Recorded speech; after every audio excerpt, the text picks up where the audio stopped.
You're watching a Highwire Media podcast. Welcome to the True Crime Never Sleeps show. As always, I'm your host, Larry Lease. Today's episode, we dive into the cold case murder of Blair Adams. Before we do that, give me your thoughts on this case in the comments section below. And of course, thank you so much for being here, watching, and listening. Let's get on with it. So in the true crime genre, there are many different channels of crime. We have missing, murdered, serial killers, infamous crimes, and so on and so forth. There's one type of true crime case that has the largest Reddit threads, the most discussed and dissected. The type of case that brings out theory after theory and will never seem to stop intriguing people.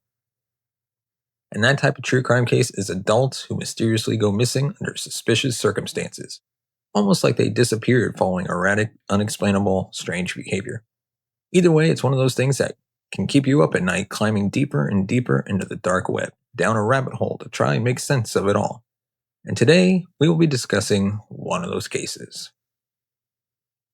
So our case this week starts in Surrey, British Columbia, Canada. Surrey has the second largest population in Canada after Vancouver and is primarily a suburban city.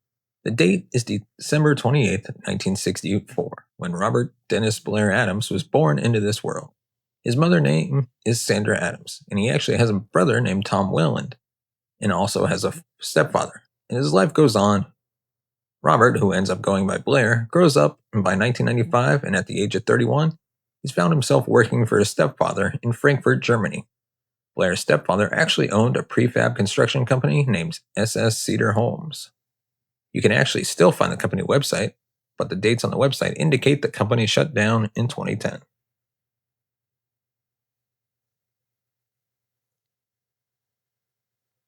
I do want to clarify here that one reference to this company also indicates it was in Surrey, British Columbia, not Germany. So I'm not sure how Blair ended up working for this company in Germany, but maybe it had multiple offices or locations. Either way, I think the fact that Blair was willing to leave Canada and move internationally impacts his story later on. So Blair is just enjoying his life in Germany, working for his stepfather, when in November of 1995, he meets a German woman at a party and they begin drinking. Blair's new girlfriend describes him as a gentleman and great boyfriend, but this isn't necessarily the reputation that everyone else in his Germany life is seeing him as. At this point in his life, Blair had been known to become aggressive or confrontational. He also had a small history with alcohol and substance abuse. There were times that he expressed concern of people coming at him or spreading rumors about him, and it all just seemed kind of paranoid. The issue is Blair's time as an adult up to this point was pretty secretive. There's not a lot out there to help make sense of the paranoia, other than the possible substance abuse. There is talk of maybe undiagnosed or unreported mental health crisis that led him to this behavior. But whatever it is, we know that although his girlfriend was fond of him in Germany, he definitely had made some enemies, gotten into some bar fights and whatnot. So by the summer of 1996, Blair had moved back to Canada, started a new job as a construction site foreman. We don't really know what happened in Germany, whether it was like a peaceful move or was it just time to go back. But Blair really seemed to have, back in Canada, a normal life with a job, friends, and was doing really well that summer. He had started actually attending Alcoholics Anonymous, which friends credited to the upward direction Blair's life was going. He was just really getting things in control, taking control of his life, and according to Constable Wayne Rideout from the RCMP, Blair's new boss at his new job and the employees there liked his work and confirmed that he was really good at his job. He was a hard worker, and he did a good job. But as time went on, basically by the dead middle of summer 1996, around June, people began to notice that Blair was growing uncharacteristically careless at work. His work ethic was definitely sliding, and on top of that, he had stopped attending AA meetings. Now, we don't have any reports that his absence from AA was because Blair had started drinking again, so I do want to clarify that. We only know that he had stopped going around the same time that he began struggling at work, but none of this is really a huge deal. It's not like Blair's work was slipping enough that he needed to be fired, or that all of his friends and family couldn't be around him anymore because he stopped attending AA, but there's definitely something going on. And then randomly on July 5th, 1996, Blair Adams withdrew all of his savings from his bank and emptied out his safe deposit box that had more than $6,000 in cash in it. And also in the safe deposit box was thousands of dollars more in jewelry, gold, and platinum. which this is 96, which I don't really know the timeline of money, but to me, that seems like a lot of money now. So imagine in the 90s. Blair then told his mother the same day that he emptied all this out that something was bothering him, but she didn't know what it was. He then took an unexpected trip to Courtenay, British Columbia to visit his uncle, but because of the short notice, Blair's uncle was not home. At this point, Blair is not talking to a lot of people in his life, but most don't even know that something is off. He's the only person that knows he emptied out all of his money at this point. So 2 days after he empties out all his bank, tells his mom something's wrong, and immediately just goes on this surprise trip to his uncle's. On July 7th, 1996, Blair gets into his Chevrolet Chevette and drives into the Canadian-American border in hopes of boarding a ferry from Victoria to Seattle.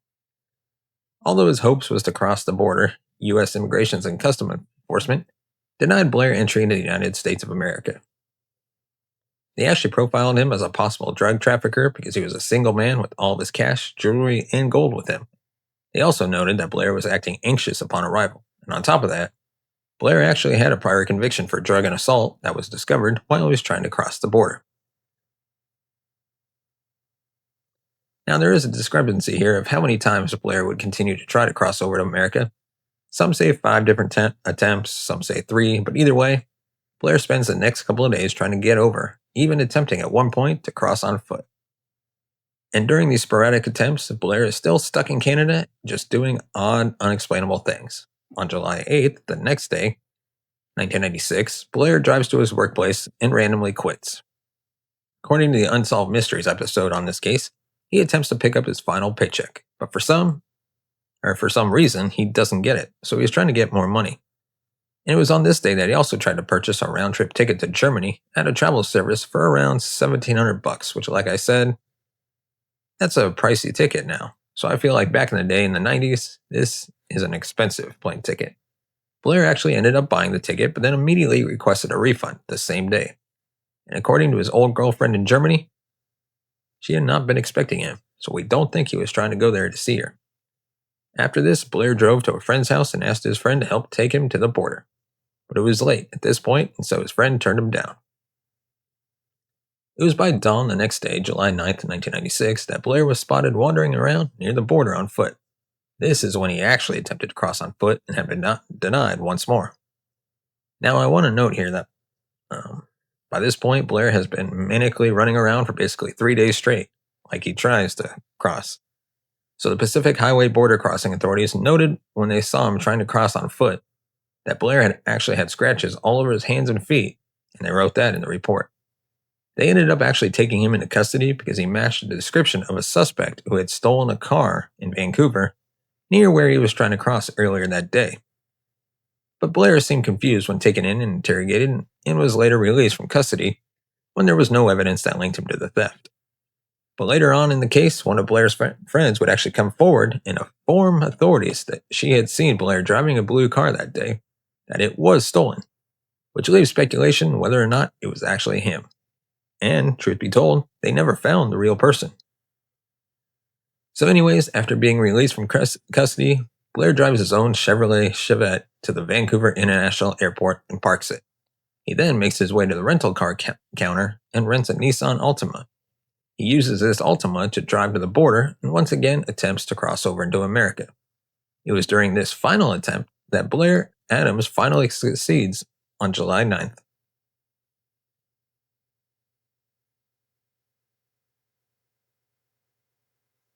Literally the same day that he was taken into custody for suspicion of theft.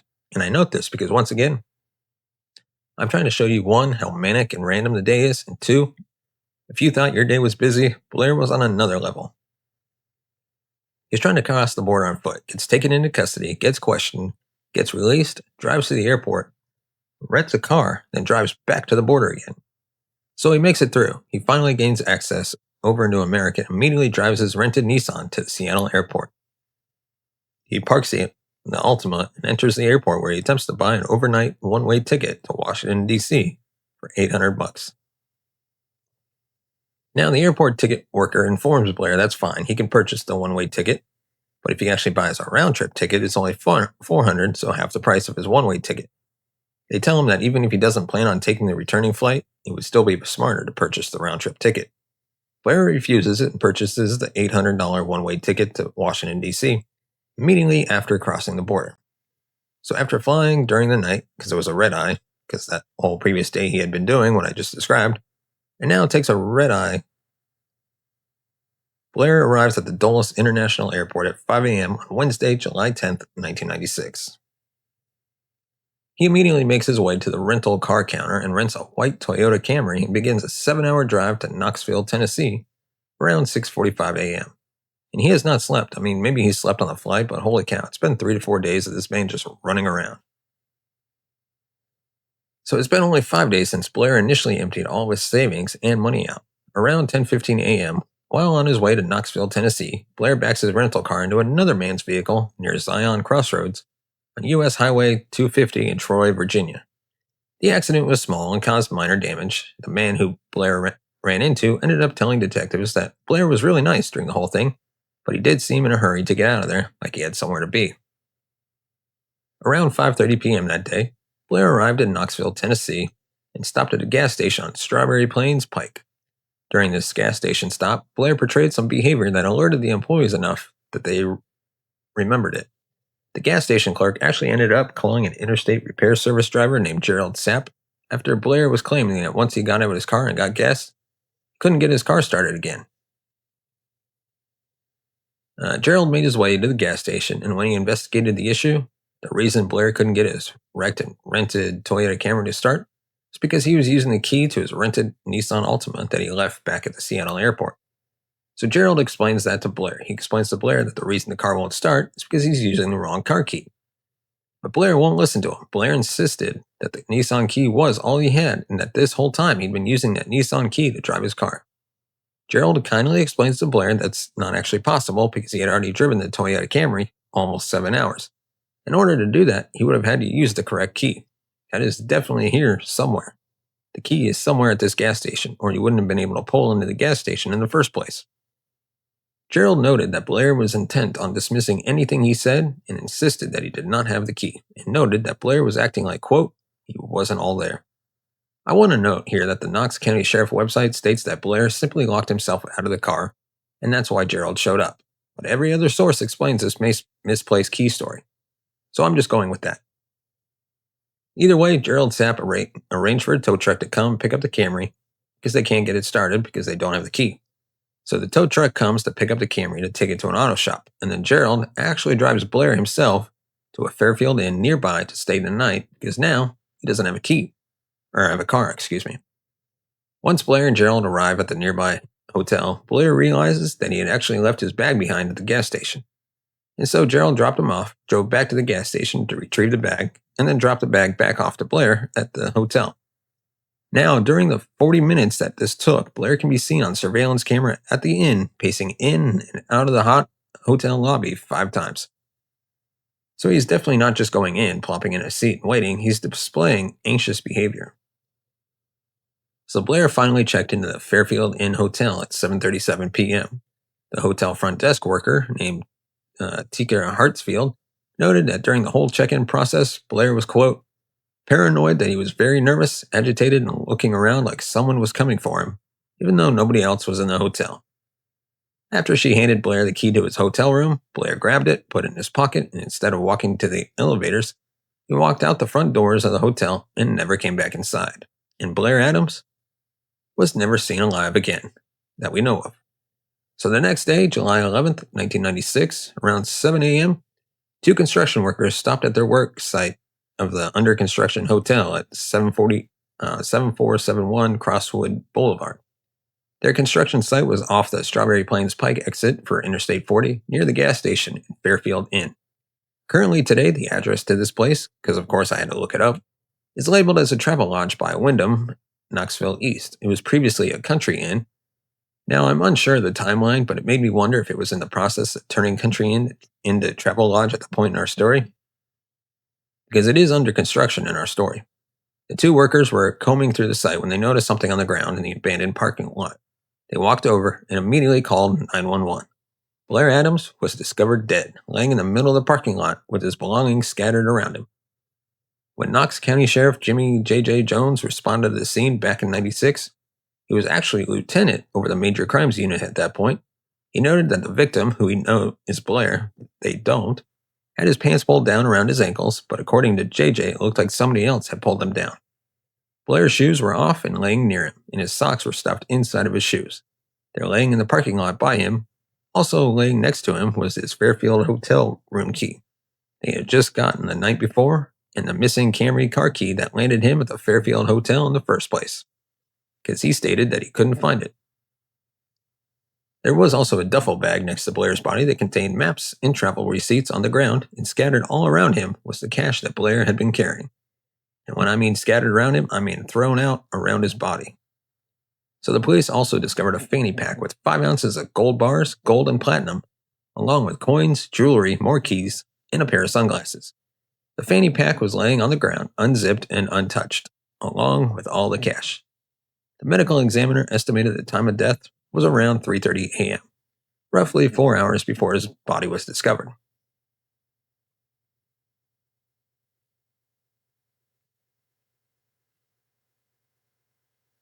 The time of death actually matches a nearby worker who was either a security guard or a construction worker. And this worker claimed to have heard a scream around that time in the middle of the night, but thought that it belonged to a woman. Either way, I wish the tip led somewhere, but it doesn't. So that's all we have with that information. The autopsy performed by the University of Tennessee Medical Center revealed that Blair had many cuts and abrasions on his body. The Knox County Sheriff's Department speculated immediately that some of the wounds came from fighting off an attack.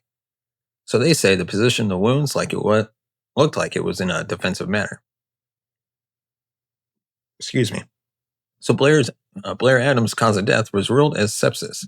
That was a result of a perforation in his stomach from a violent blow or repeated hitting that caused a rupture in stomach lining. So they don't know an object. They said maybe it was just continued punching to his stomach, one really, really hard kick. But there was a wound to his forehead, blunt force that police determined was caused by a crowbar or a clip.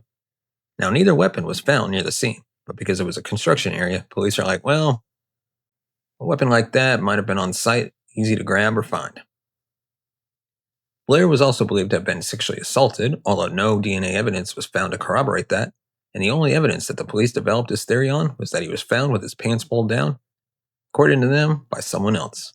In fact, the only physical evidence that was at the scene that didn't belong to Blair was a strand of someone else's hair that was found in his hand, which is the worst type of DNA evidence you can have at a crime scene because it was not very reliable. So we don't know if this is a follicle attached to the hair. They didn't list which. They don't necessarily have to tell us that because if they have DNA, they might not want people to know they have it. But either way, it's just one of those things. It's not like just having spit is spit. But hair can be up in the air about whether it's going to be helpful or not. According to 10 News, there was a news piece done by David Davenport, and he claimed there was some DNA evidence recovered from the hair. But there's been no profile match so far. So maybe he's indicating that there was a follicle, except not many sources have reported on that. I noticed that this DNA evidence is rarely talked about. The only other sources that actually even discuss possible DNA evidence is Knoxville News Sentinel mentioning it, and so did a blog about this case. Now, according again to 10 News, it was also reported that Blair might have had road rash on one of his hands, like he had maybe fallen out of a vehicle, or somehow hit the pavement at a fast speed, like he was running and fell. Either way, his hands were all scraped up and they think it's road rash. So after July 12th, the day after he's found in 1996, more was learned about Blair's life once they made the connection that the victim was him. Blair's mother, Sandra, originally speculated that Blair was going to the United States to watch the 1996 Summer Olympics that were happening in Atlanta. That was before he turned up dead. Plus, this is where I think the fact that Blair had lived overseas and internationally already comes into play. Because once you've traveled that far, it's not that alarming to people in your life that you're going to go again. You know what I mean? He's lived overseas before. It might not be that weird that he's going to the U.S. to watch the Olympics, if that's what she thought.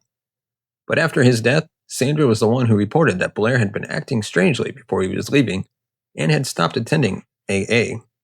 She also told police that Blair had told her people were spreading rumors about him, but whenever she tried to get more information, he told her that he shouldn't tell her. So people are like, well, what about this option? But Blair's moms feel like he didn't have any mental health issues, but typically Manic, erratic behavior, grandiose thoughts, or appearing rushed or anxious can be associated with certain mental health diagnosis or crisis. So, it's not hard to draw the conclusion. Blair's brother Terry was so devastated by Blair's death because he really felt like Blair had been turning his life around until about that last month. And everyone in Blair's life felt this way. They were like, man, he was just really starting to make his way up to really hit that new era of his life. And then this happens. And it's so unexplainable. So what happened between the time of Blair leaving the Fairfield Inn at 7:37 p.m. and then him dying around 3:30 a.m.? We don't know. But here is what investigators figure out while trying to answer that exact question. They noted during an interview much later in 2010, that a composite sketch of a man had actually been made in Blair's case in the beginning. The sketch came about from two women who claimed to have witnessed Blair speaking to this man outside of the Cracker Barrel restaurant in Knoxville. So these two women come forward and they tell police, we saw Blair at Cracker Barrel talking to this man, and they create a sketch of that man. According to Google Maps, if you using actual streets, they walk from the Fairfield into the parking lot where Blair was found would take about 19 minutes. They're very close. They're just on opposite sides of the freeway. And then one would pass the Cracker Barrel on the way if making that walk. So the Cracker Barrel was actually right next to the Fairfield Inn, and you would pass it on the street that you would take to make your way to the parking lot. The assumption is maybe Blair walked to the hotel to go and find dinner, ended up at the Cracker Barrel down the street where two women saw him talking to a man. So during his autopsy, I told you they didn't find any drugs or alcohol in his system, but they had found in his stomach contents some lettuce, meat, shrimp. So his stomach contents did indicate that he had eaten something before he died. Had this been the man that Blair was originally running from, the man that these two women had seen him talking to? Or did he by chance run into a new problem at Cracker Barrel and this has nothing to do with his paranoia? Or maybe the witnesses had the wrong man, and it wasn't even Blair talking to a man outside Cracker Barrel. Another option police had to consider was that the area off the highway where Blair was found also served as a truck stop and attracted individuals with a very transient lifestyle. It was also known as a hotbed of illegal activity. So maybe something had gone wrong with some type of boss from said illegal activity, ranging from sexual to drug-related. My only personal issue with this theory is there is so much cash and gold left at the scene, and the way it was scattered and dumped around him almost feels personal. But obviously, I could be wrong. That's just my personal, unprofessional opinion coming from someone who listens and watches a bunch of true crime. Blair's actions of changing flights and travel plans last minute, changing cars multiple times, checking into a hotel that he wasn't actually staying at, definitely could imply that he believed someone was after him and that he was trying to throw them off his trail. And to me, that's my number one theory. I think that back and forth, trying to go to Germany and then trying to get to the US implies that he felt like someone was following. Friends admit that he did say this often, and witnesses reported him acting paranoid. But there was never any corroborating evidence found to support this theory. There were no threats, no messages, no trace of Blair involved in any illegal activity that could land him here. He wasn't in trouble with any drug-related incidents. Nothing. Prior history with the drug and assault conviction was not mentioned publicly in the investigation into Blair's death. So I can't tell you that the police have looked into whether Blair's past was coming back to haunt him or not, or if this had anything to do with his death. But they totally could have looked into that. I'm also unsure if Knox County Police and Surrey Police in British Columbia have compared notes or have been in contact for this investigation. So I don't know if they've talked and said, this is the history here, what do you have here? I have no idea. Blair's cremated remains lay in Victory Memorial Park in British Columbia, Canada. Blair's mother, Sandra, did do a brief interview for the Unsolved Mysteries episode on this case. She announced that she had accepted her son's death while still really curious about what had actually happened.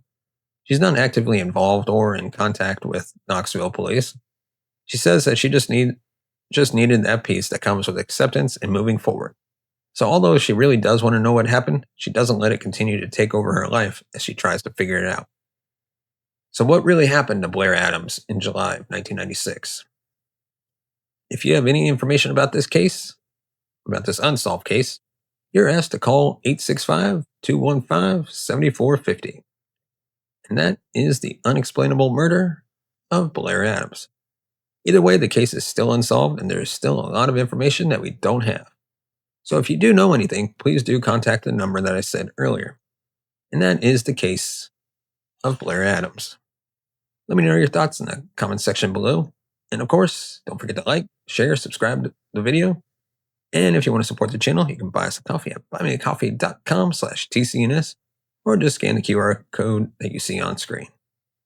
As always, thank you so much for watching and listening. We will see you next time.